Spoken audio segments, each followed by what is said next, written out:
നാളെ മോർണിംഗ് എനിക്ക് വർക്കുണ്ട്. അപ്പം ഞാൻ ഓർത്തു ഇന്ന് വൈകിട്ട് തന്നെ റൂമിലോട്ട് പോയി അവിടെ നിന്ന് നേരെ വർക്കിന് പോകാമെന്ന്. അങ്ങനെ നേരെ റൂമിൽ ചെന്നു. അപ്പോൾ അവിടെ പ്രത്യേകിച്ച് ഫുഡൊന്നും ഉണ്ടായിരുന്നില്ല. അതുകൊണ്ട് ഞാൻ കലൂർ പോയിട്ട് അപ്പവും ബീഫ് കറിയും കഴിച്ചു. അവിടുത്തെ ചേച്ചിയുടെ സ്നേഹം കൊണ്ട് എനിക്ക് കുറച്ച് പരിപ്പ് കറി തന്നു അഡീഷണലായിട്ട്. അതും കഴിച്ച് ഞാൻ നേരെ റൂമിൽ പോയി. പിന്നെ രാവിലെ എഴുന്നേറ്റ് കുളിച്ച് റെഡിയാകുകയാണ്. കാരണം കുറച്ച് മേക്കപ്പൊക്കെ ചെയ്തിട്ട് പോകാമെന്ന് വിചാരിച്ചു. അല്ലെങ്കിൽ പിന്നെ അവിടെ പോയി ഒന്നിനും സമയം കിട്ടത്തില്ല. ചിലപ്പോൾ അവർ വേഗം റെഡിയായിട്ട് നമ്മളോട് വർക്കിന് കയറാൻ പറഞ്ഞാൽ നമ്മൾ തെണ്ടിപ്പോവും. അതുകൊണ്ട് കുറച്ചൊക്കെ റെഡിയായിട്ടാണ് ഇവിടുന്ന് പോകുന്നത്. പിന്നെ ഞാൻ സ്റ്റുഡിയോ പോയപ്പോഴത്തേക്കും അവിടെ നിന്നൊരു ലിപ്സ്റ്റിക്ക് മേടിച്ചായിരുന്നു. സ്റ്റുഡിയോയിൽ ലിപ്സ്റ്റിക്കൊക്കെ എങ്ങനെയാണെന്ന് എനിക്കറിയത്തില്ല. പക്ഷെ ഞാൻ മേടിച്ച ലിപ്സ്റ്റിക്ക് നല്ലതായിരുന്നു. അതിൻ്റെ ഷെയ്ഡ് റെഡ് കാർപ്പറ്റ് എന്ന് പറഞ്ഞിട്ടൊരു ഷെയ്ഡായിരുന്നു. എന്തായാലും നിങ്ങൾ സ്റ്റുഡിയോ പോകുന്നുണ്ടെങ്കിൽ അതൊന്ന് ട്രൈ നോക്കി.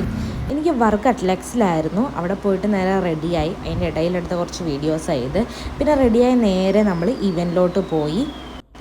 ഇതൊക്കെയായിരുന്നു അവിടുത്തെ ഡെക്കറേഷൻസും കാര്യങ്ങളൊക്കെ. നമ്മുടെ വർക്ക് സ്റ്റാർട്ട് ചെയ്തു. അവരുടേതായിട്ടുള്ള കുറേ ചടങ്ങുകളും പിന്നെ ഫോട്ടോ സെക്ഷനൊക്കെ കഴിഞ്ഞു. നമ്മൾ നേരെ ഫുഡ് കഴിക്കാൻ പോയി. പിന്നെ ഫുഡൊക്കെ കഴിച്ച് നേരെ വീട്ടിലോട്ട് പോന്നു. അപ്പോൾ എന്തായാലും എല്ലാവരും നമ്മുടെ ചാനലൊന്ന് സബ്സ്ക്രൈബ് ചെയ്തേക്കുക. ഈ വീഡിയോ കൂടി ഒന്ന് ലൈക്ക് ചെയ്തേക്കാം.